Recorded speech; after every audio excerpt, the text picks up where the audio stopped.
Hello, hello, everyone, and welcome back, listeners, to another episode of Take the Leap. I am your host, Colleen Biggs. Today, we are diving into one of my favorite subjects, which is be a sales genius. If you're listening and you own a business, or basically you exist, every time you open your mouth, you are selling yourself. You are enrolling your children to sit at the dinner table, to do their homework, to do their chores. The more persuasive you can be, the more that you are clear on your messaging, on what the why behind what you're saying, the more you become a sales genius. So we have Cheryl Burget with us today, and she is going to be helping us really understand how to become a sales genius. But before we get to her and at our show today, I want to thank our sponsor, Your Guided Health Journey. Did you know that your body speaks to you? It doesn't speak in English, it speaks in symptoms, trying to alert you to the fact that something isn't quite right as it asks you to pay attention to do something different. Think about the ways your body's been talking to you lately: aches and pains, headaches, hot flashes, heartburn, digestive issues, or something else. These are not normal. They are signs that your body is out of balance. A body in balance doesn't get sick, harbor disease, or hold on to excess weight.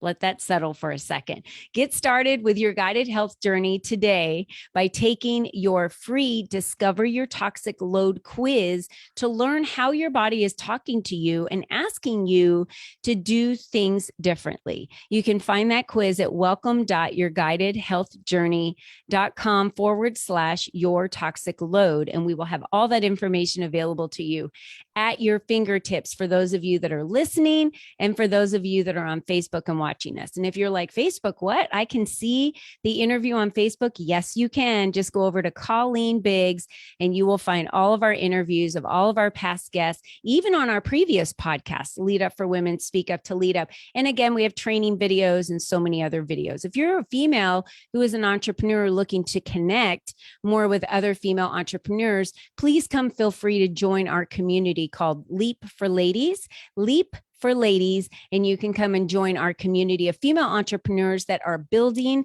their businesses with purpose. That's right, y'all, with purpose. So let's get back to the guest of our show today, because I'm really excited to have her here coming to us out of Denver, Colorado. Cheryl Burget is the CEO of Your Sales Genius, teaching entrepreneurs how to lead with service in making sales. After spending 18 years climbing the corporate ladder in the competitive financial world, Cheryl thought that she'd achieved success. I did too, girl. Selling 168 million in investment strategies until one day when all that changed. It no longer aligned with the old school sales tactics. Cheryl set out on a mission to help service-based entrepreneurs put sales at the front of their business, with service being the focal point of every conversation. She defines sales as an acronym meaning serving anyone lovingly, effectively, and successfully. Cheryl, welcome to the show. Well, thank you, Colleen. I'm so glad to be here. God, that was a great introduction. I sometimes turn around and go, who's she talking about? I'm glad that I let you sit and marinate in it. I did. Yeah, I'm glad that you did, because you've accomplished so much and we forget that, right? And I think that also kind of messes with our psyche of sales. Is sales has a lot to do with the confidence and clarity that you have. And knowing that you had, done 168 million in sales and investment strategies, right? You're like, well, yeah, I guess I really never thought of it that way. It was when someone asked me one time, well, how many businesses have you opened? I'm like, I don't know. I've never counted. And then I literally went back and thought about, okay, this is how many clients I worked with on an average, and this is how many years I've done it. And I was like, whoa, it's like 340 businesses I've opened. Are you kidding me? That's a big number. And that's impressive, is 168 million. And then if I were to think of how much on an average each one of those businesses made, and how successful they were, I love the word genius thing, but, let's talk about, we obviously know how you got into sales because it's part of your bio. So, and you left corporate to build these businesses to really make sales simple for people. But service is a mindset. You say that a lot. So can we talk a little bit about that, Cheryl? Absolutely. So one of the things I noticed is I started to notice that it was so easy for me to go up and start to talk to somebody, ask them questions, and be genuinely interested in what they had going on with their business or personally or whatever it was. And I realized that people want to be heard, and people who have problems in their business, i.e., for me, it's sales, more clients, more money. I just started to listen to what it was that they weren't doing and what it was that I was doing that made sales easy. And so I started to, it was probably over a 7-year period, started to build a formula and just to notice what I was doing differently, my mindset, how I approached things, how I studied other salespeople. Mm-hmm. Now, I won't say that I've ever had a formal sales training. I've never, and because I think that sometimes messes with you because it's someone else's idea, not your own. Yeah. And the people I work with really don't want to be salesy, pushy, and manipulative, but they need sales as the baseline, or they're never going to be able to run a business. That's right. Yeah, I've never well, if the qualification is a call center and they train me how to work in a call center, that is my sales training that I've had. So just like you, right? Grant Cardone has not taught me how to sell, but I've read most of his books. So I guess I would call that sales training, right? Yeah. Honestly, if you that's so true, it. because that's who I was thinking of when I said that. That's so weird. Yeah. And that's what he wanted us to think of when we thought about sales. His goal and why he pushes the pedal so hard. And a lot of people are like, I'm not going to work like Grant Cardone. That's crazy. He pushes the pedal so hard because he wants his name, Grant Cardone, to be in the same sentence and you to think of him when you think of sales. And most people do now. I mean, it wasn't always like that. So when you own a business or when you're a mom, I say this because I had to be like the best salesperson ever to enroll my kids to do what it is that they're doing. You have so many great tactics on things that you do and teach people, because we've had you teach in the LEAP community in the past. And it was just, the women got so much out of that session that you ran. So let's walk through, if you don't mind, some of the basics of how people can solve their sales woes, right? There's two things to this. One is the piece that's people are scared. They're scared to sell because sales has this squirmy, used car salesman, pushy type of annotation to it that I don't believe it should have. So let's talk about that and how they can get over that first. And then your steps that you assist clients with, just kind of the basic starting point. Absolutely. Happy to do that. And this is my favorite part. And I don't know why 100% of us go to the used car salesman. Well, I kind of do. Back in the 50s, there's an image, right? And they're attacking you when you walk on the lot, right? And so the way that I help people get over it is I help them discover what problem it is they're solving. So for instance, if I was a doctor and you walked in with a broken arm, I'm not going to say, hey, would you like a cup of tea? Right? Yeah. I'm going to actually say, let's get you in, let's get you x-rayed. I am not thinking about how much it's really costing them. I am looking at their problem. So when you're in sales, people think it's about how you present yourself, when it's not that at all. It's how interested are you in finding out the person you're talking to's problem. What is their actual problem? What do they want, first of all, and why do they want that, and how important is it? So if somebody tells me, and I'll give a good example, if somebody tells me the mindset that they need to have is, don't be afraid to share your problem solving or your genius with someone, because it's really out of integrity. If I needed to know how to jump out of an airplane, okay, and somebody didn't, and I was going to have to, no matter what, I was going to have to jump out of an airplane, and somebody didn't approach me on the how to do that correctly, they're risking my life. So if you look at your business, and I need to share with somebody, if they absolutely don't, which most don't, know how to sell properly, they either do it awkwardly, resistantly, or expect people to come to them. That's the biggest thing I see, Colleen. Is I said, well, that's like rowing a boat in the middle of a lake and expecting fish to jump in it, right? That's right. They don't. That's correct. So having a conversation is not about bragging about who you do and what you can do. And do not ever, here's one thing, do not ever say, I can help you with that. Okay. That is it really does go back to old school. And so what you want to know is that, tell me what's going on with your business. I want more clients. Fabulous. And so you're in a fact-finding mode, genuinely curious about the other person. Mm-hmm. You're asking questions. That right there takes off the burden of you having to sell yourself, because all you're doing is finding out the facts. And then the conversation naturally can go into, if they have a problem that you can solve, would you like me to make some suggestions on how we could solve that? Mm-hmm. And it's that asking permission transition. So we'll talk about that more when I go into the details, but it really is get over your fear and just do it. Mm-hmm. All of us are afraid of something. I remember when I was 6 and I was afraid to jump off the high dive and did it anyway. There were many times in my life I have been scared and just stepped forward. And Colleen, I know that that's been the truth for you as well, mm-hmm. is don't indulge fear right at the expense of your business. That's right. Yeah, you have to start before you're ready. And, so many people see me today and they say, well, that's easy for you to say. I get that a lot. Well, Colleen, that's easy for you to say because you're everywhere.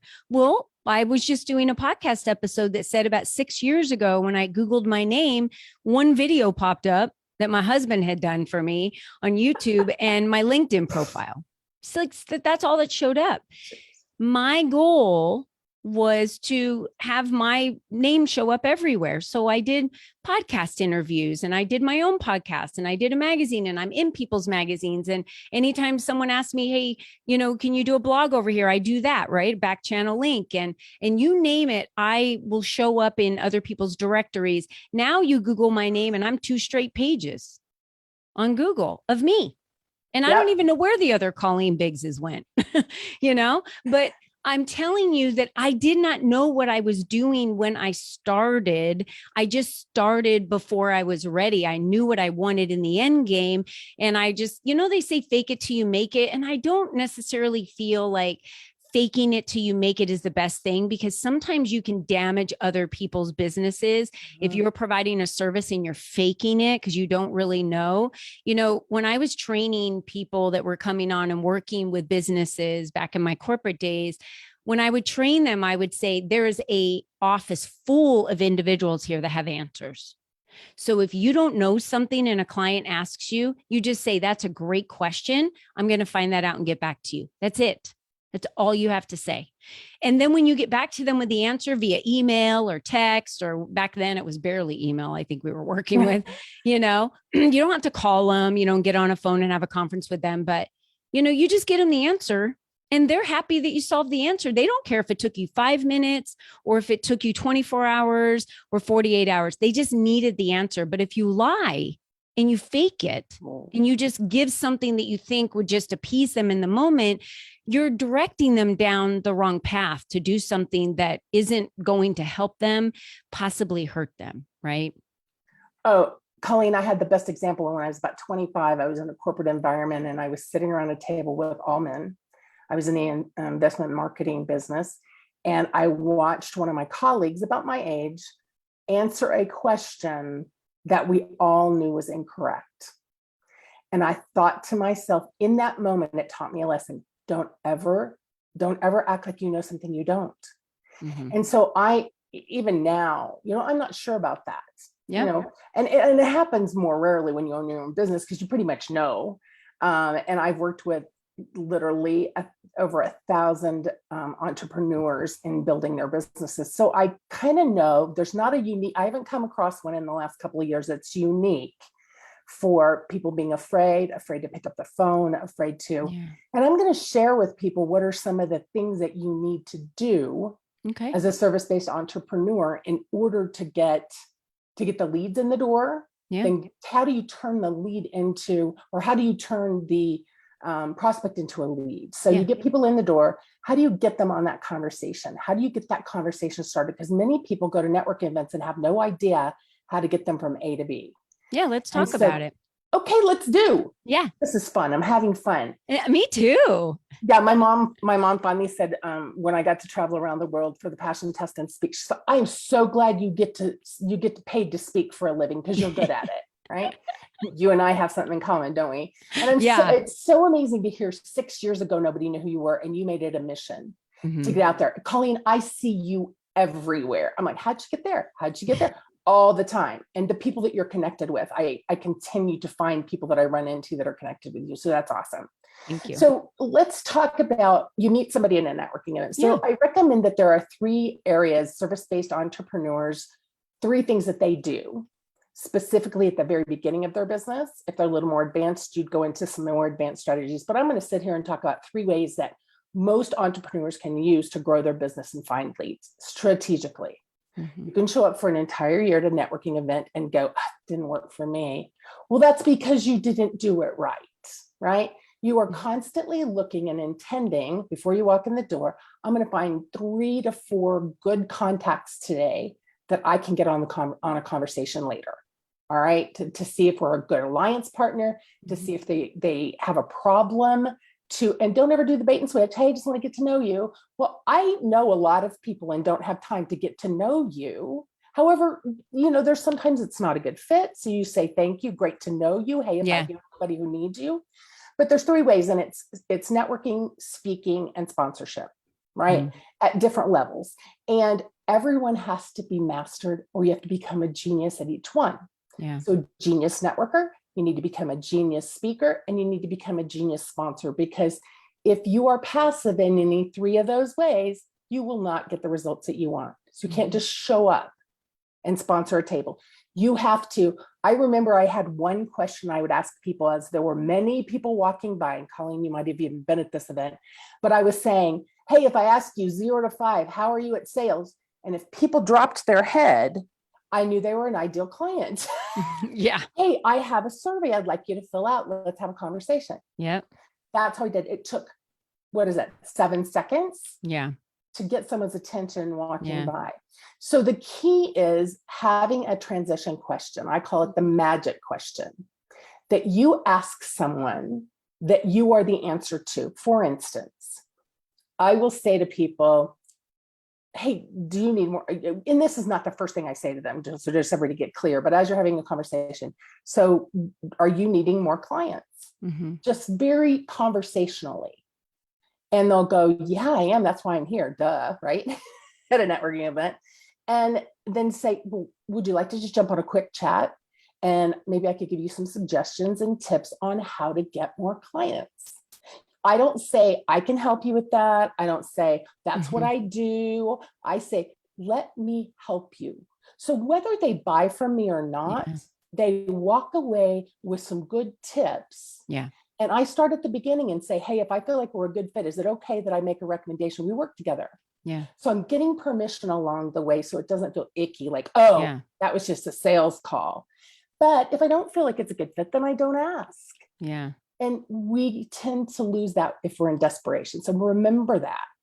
Yeah. So the question you would ask, Colleen, would be something like, same thing. Do you need more visibility? Right? Yeah. So for my community, it would be about visibility. For business coaching, it would be about, growth. It would be about clients. It would be about income. Those are the two biggest focuses and I find that it's because of the lack of visibility is why they're not getting the clients and have the income that they want. Right. So it starts with visibility. You're right. Absolutely. And it's perfect. Yeah. Do people know who you are? Do they know your brand? Are you getting referrals from your clients? Most of the time they're like, no, I have to go out and, fish for all of my clients. And I say, my gosh, that must be exhausting. I attract my clients. Let me show you how to attract your clients, right? I wrote a book on it, on how you attract your clients. And you talked about that permission transition, which we had talked about earlier. And I'm glad you brought that in there because the biggest struggle, and Cheryl, if you've worked with the thousands of people, the biggest struggle they have is how do I go from the conversation or getting them on a conversation to offering my services? I see so many women waste time on conversations and then not offer their services because they don't know how to do it. Or they'll say, I'm tired of talking to people from networking events because all they want to do is sell me. And you know what I tell them? I've been to probably more networking events than any of you have been to. And not one person's ever tried to sell me on anything, on any call I've ever been on, because the person asking questions is the person in control. And I'm the one asking the questions. That's right. That's number two. Don't lose control of the call, right? Don't say, how are you?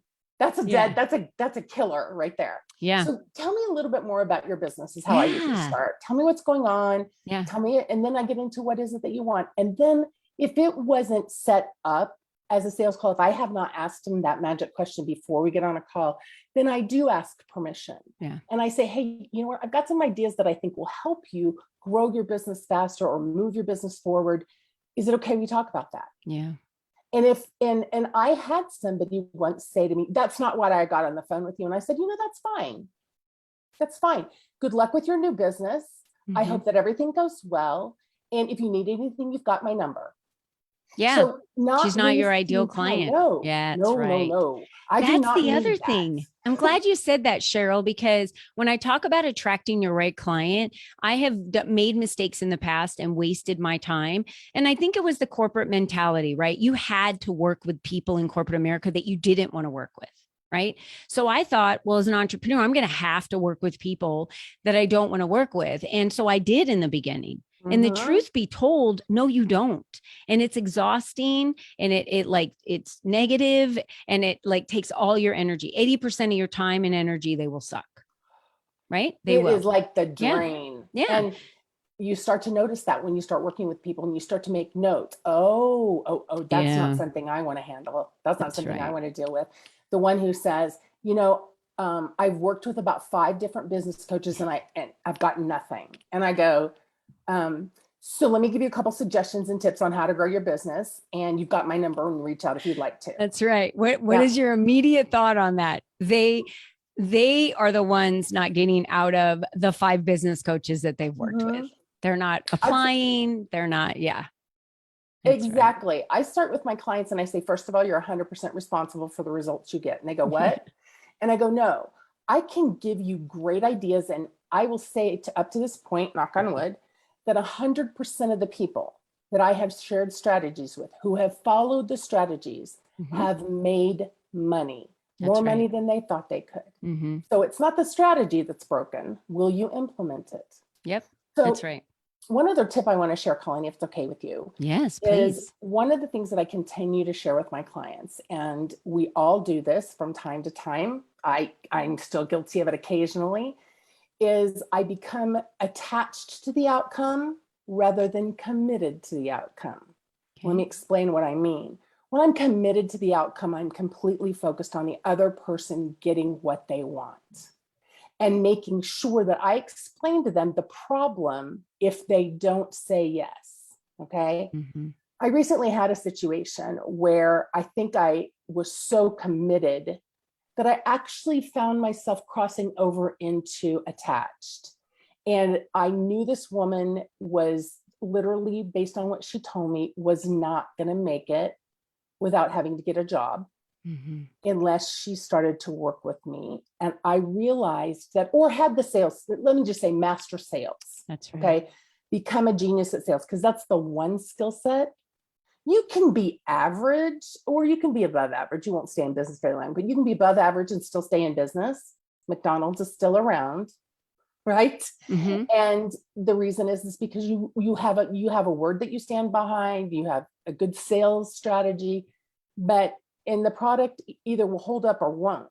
You always need to have a good product or a good service.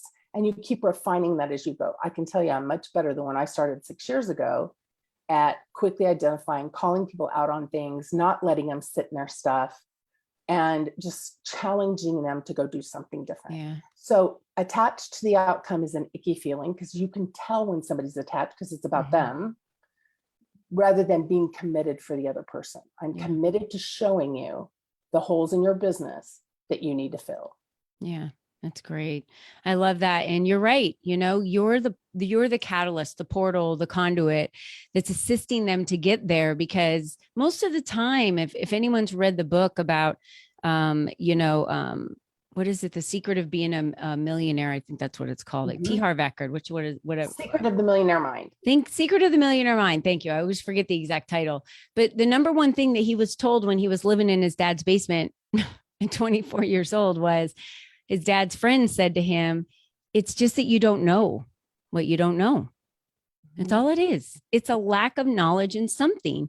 And sometimes we have the knowledge, but then we don't implement on it. We don't take action. And I'm here to tell you that the first thing is you need the knowledge. And then when you get the knowledge from someone like Cheryl, who is a sales genius, so you get the knowledge on what you need to know about sales. The second step is to take action on it. As you take action on it, you become more confident in your sales opportunities and your sale aptitude and how you can sell. And then that snowball just keeps rolling. And so if you know it and you're still ignoring it, it's on you. That's what I say. Right. It's on you. If you don't know it, and I'm the person that you've chosen, or Cheryl's the person, right? Cheryl's the person that you've chosen to assist you in learning that, then it's on her to teach you, and then it's on you to take action for it. Absolutely. Right. And I love that because, I always tell everyone, you want to make a lot of money, become an accountability coach, because basically holding anyone accountable to anything they have to do is the number one thing that everyone needs. It's why personal trainers are out there. It's why coaches are out there. It's why, anyone for anything, the reason why they get results is because they hire someone to hold them accountable to it. That's why the discipline of being a business owner. Yes, it's a discipline. So, okay, Cheryl, there's a lot of places that people can reach you on Facebook. You're Cheryl Burget. You have cherylburget.com. How do you want people to connect with you? What is the best way for them to reach out? Is there a way to connect with you on your website, or should they DM you through Facebook? Well, let me give you two things. First, I want to give a gift, if it's okay with you. Yes, please. So it's www.cherylburget.com/sales fear. That will give you the 5 tips to overcoming the fear of sales. So immediately, you just need to, you're not being chased by a tiger. You don't have a gun to your head. Get over it. You're worried about what people think about you. I'm going to tell you as a business owner, Colleen, is this not true?